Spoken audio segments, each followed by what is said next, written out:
Hey, let's try this again.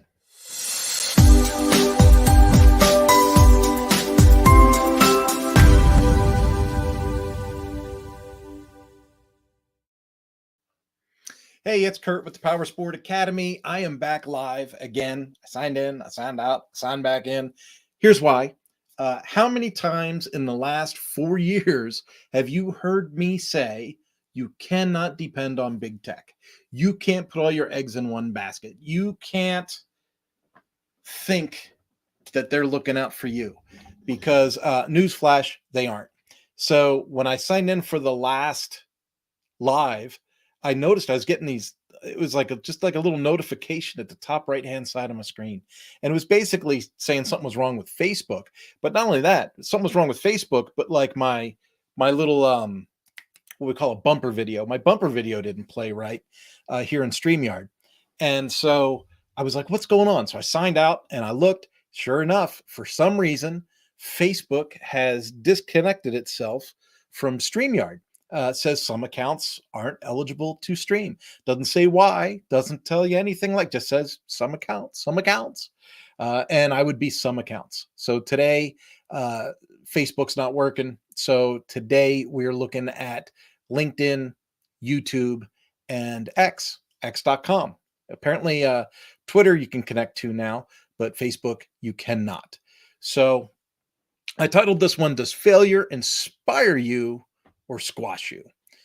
Does failure inspire you or squash you? And I'm putting this under the brand of the Power Sport Academy today because this message today very much falls in line with well, I'm going to call it failure.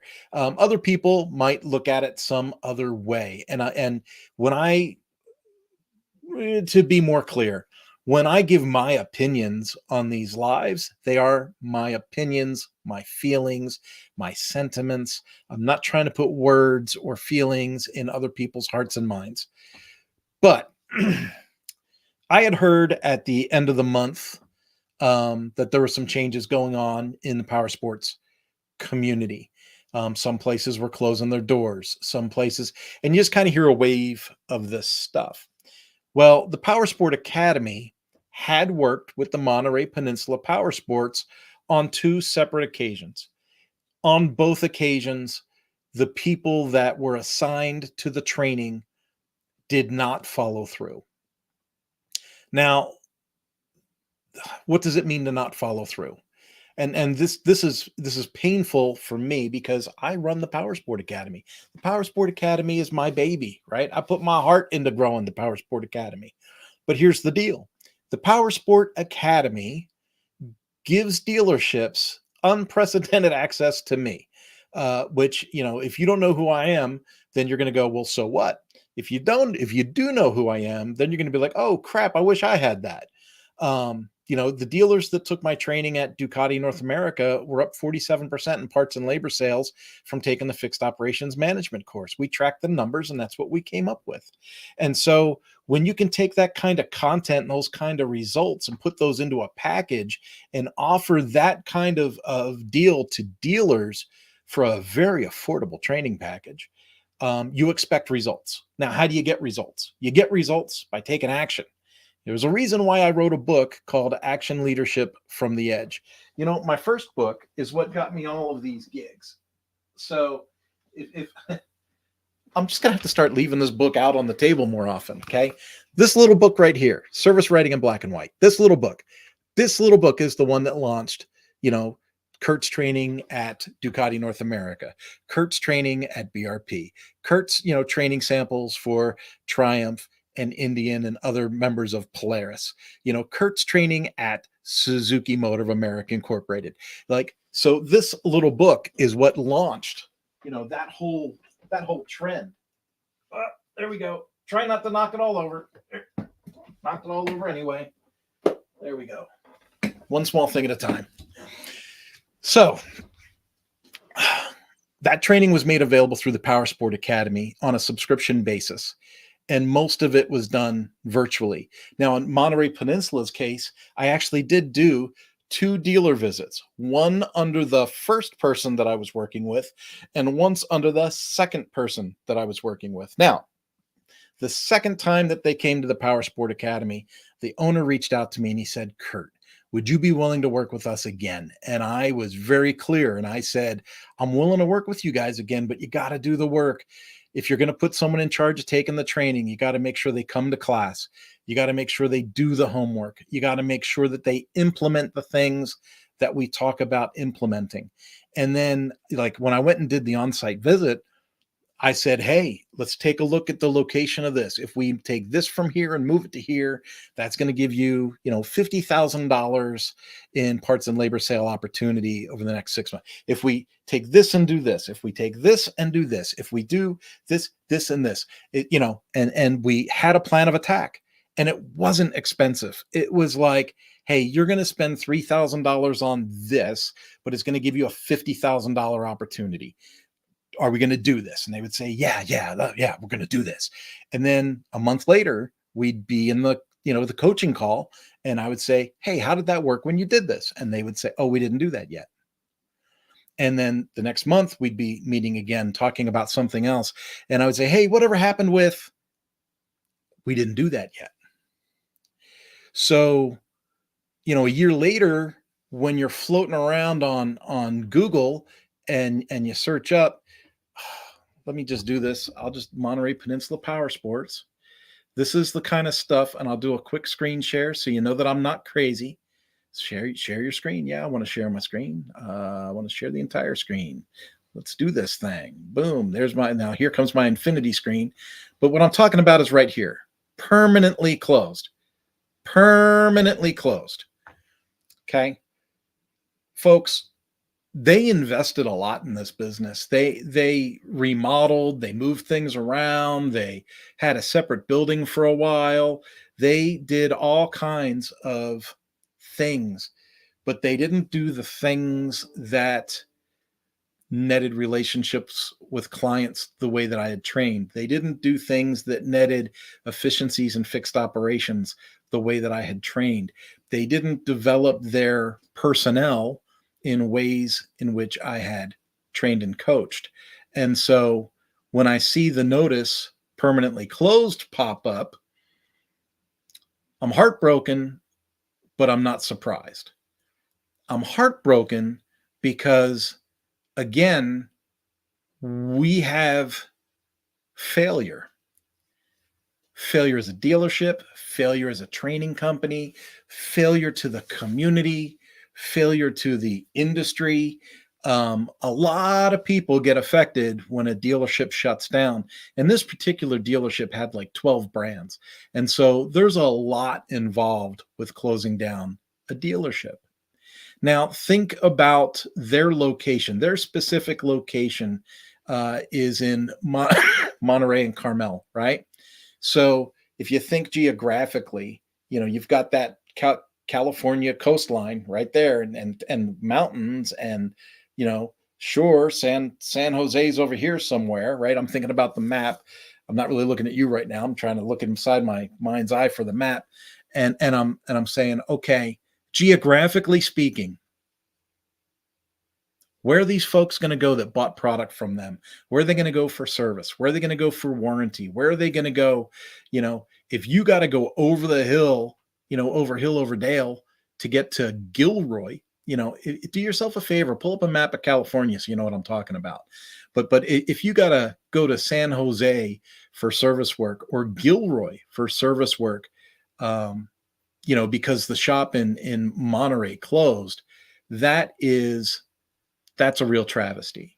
And the damage that it does is not just to the dealer. It's not just to the dealer, but it resonates throughout the whole brand.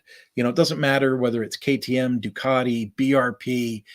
Man, they had a lot. I think they had Suzuki there, Honda, Kawasaki was there. All of those brands are now going to have this hole in the map that's not being fulfilled. And if we're going to be really legit with each other on this call, the community wasn't being served by the dealer anyway.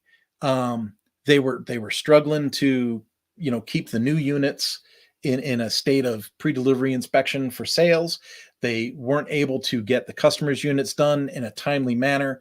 Parts weren't coming into the service department at the rate or with the attention to detail that you would expect, and there was just a lot of broken processes. But can I talk to you about a broken process that really jumped off the page to me? You see, and I'm going to be a little more transparent than maybe some people would like me to be, but the technicians weren't really paid on a per job basis. So they were kind of paid to hang out, right? They were paid to be there.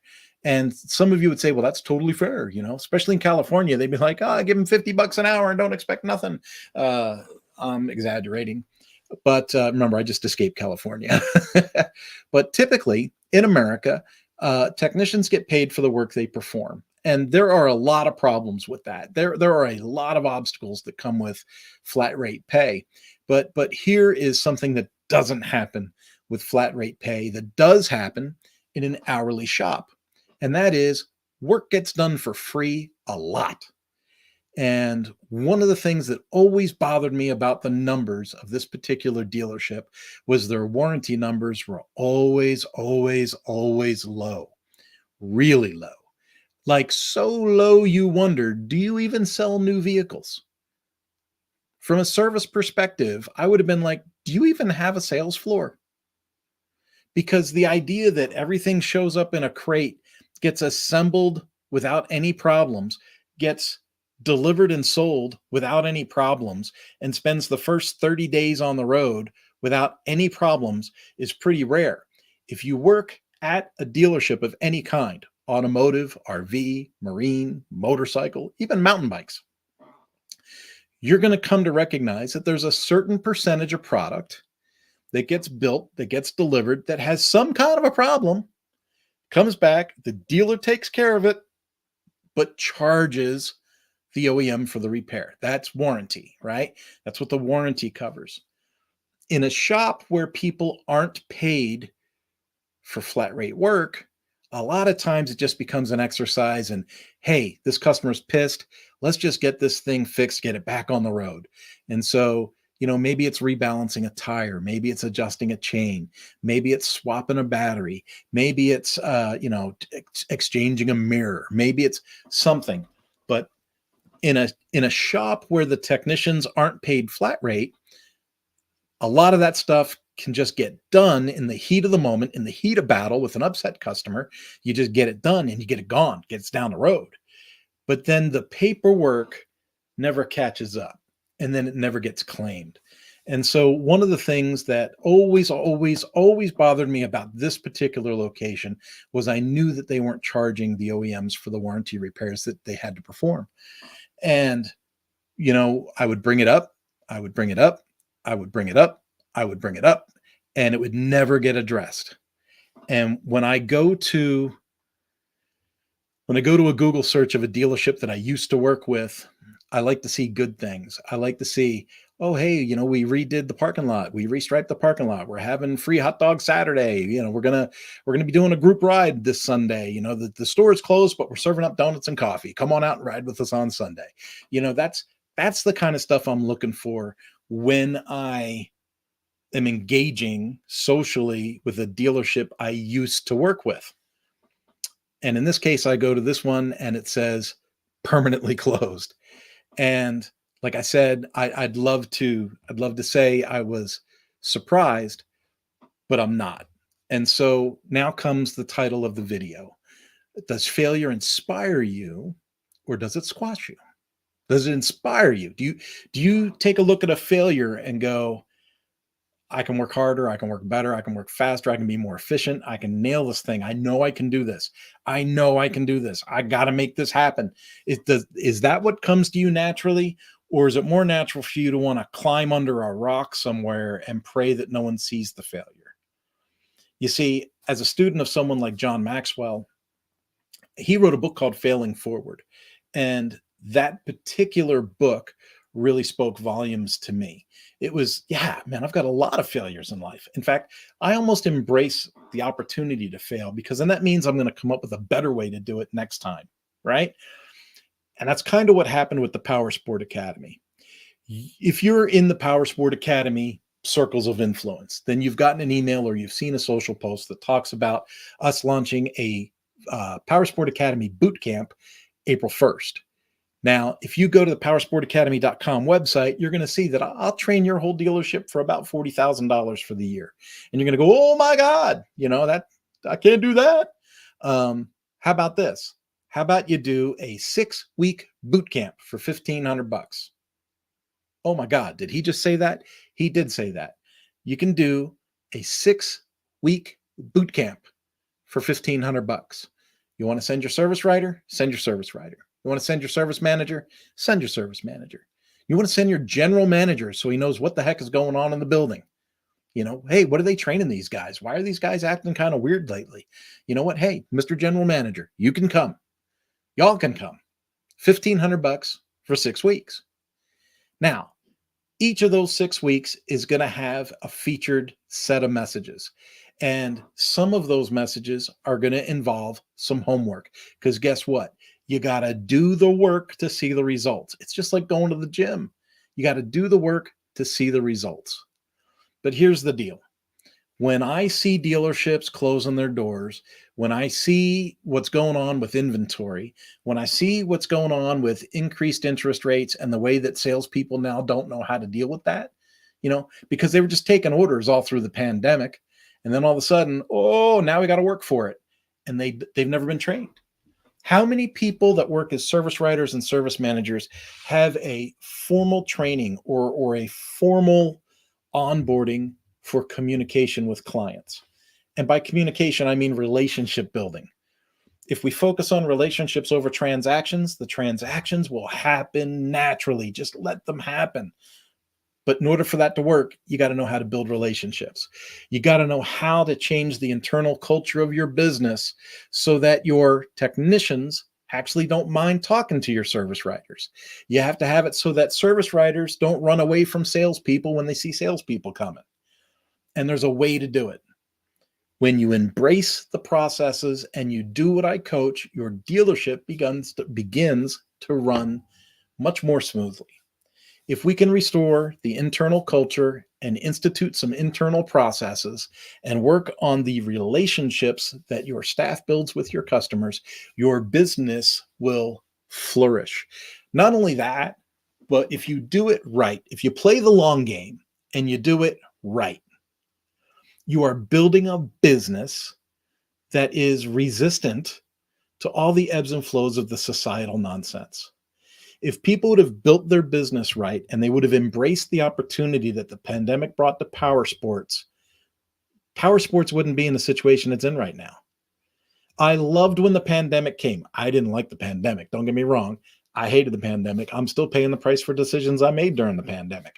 But if people would have embraced this ideology correctly in the power sports business, when they said, power sports is an essential business, everything else is closed and you can't do squat, and everybody wanted to go ride motorcycles, we as an industry blew it.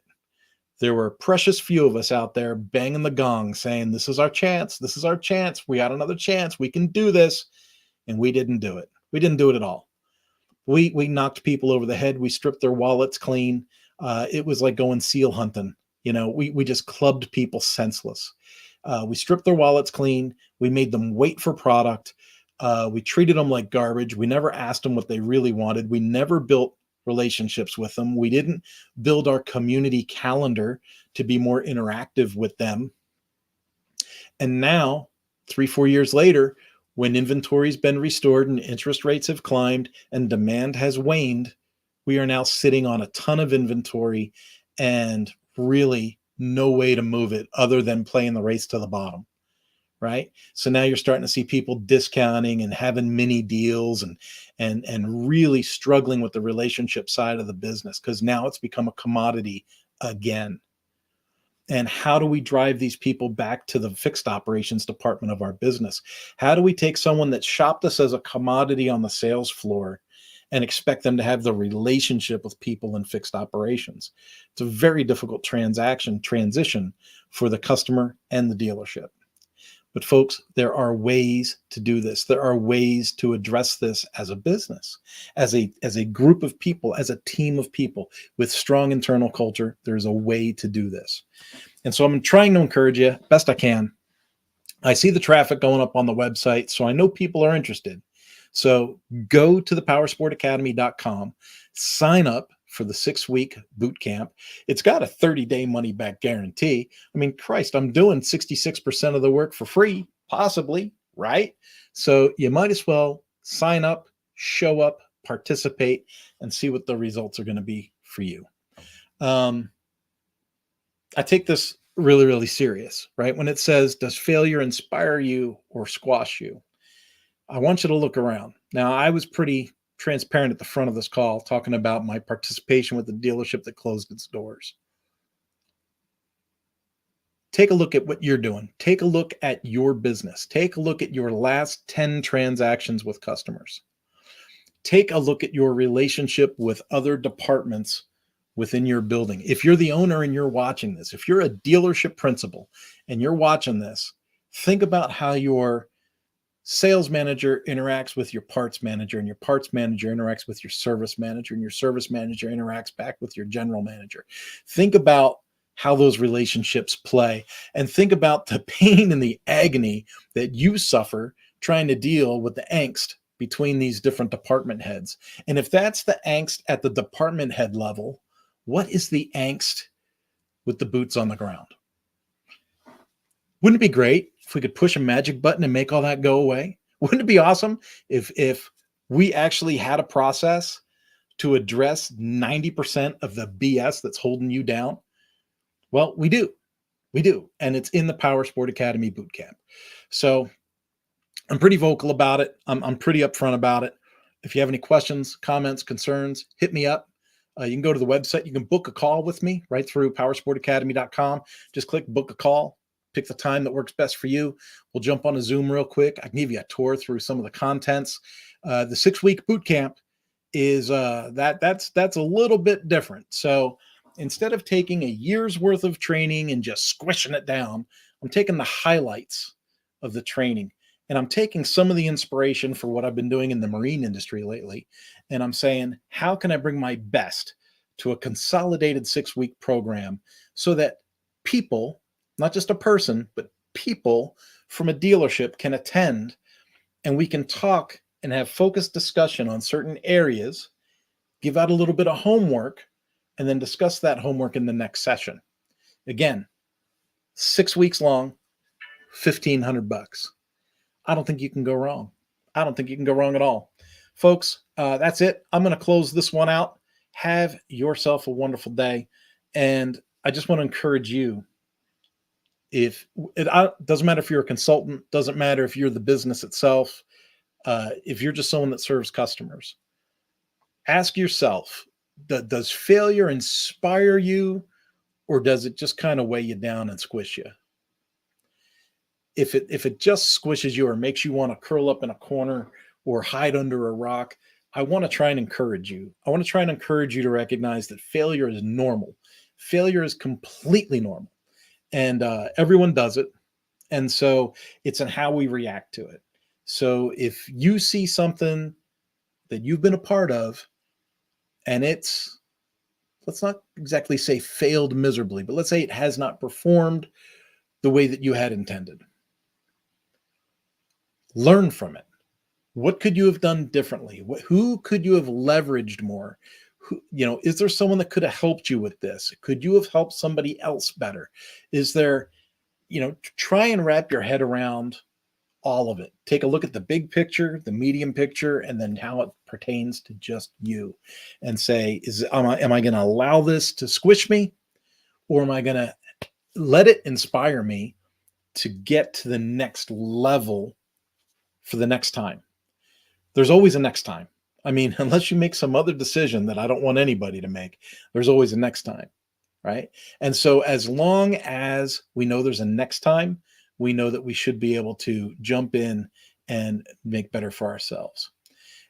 James very wisely says that failure is a stepping stone towards something better. Um, James, I think I probably said it before you jumped on the call, but I was talking about someone that closed their business permanently. So I don't know if they're moving on to something better or not. But I will tell you, I think some of the personnel that worked at this business, instead of focusing on the failure of that closed business, I think they're in a position to actually say, what other team could I join now with this new knowledge and knock it out of the park?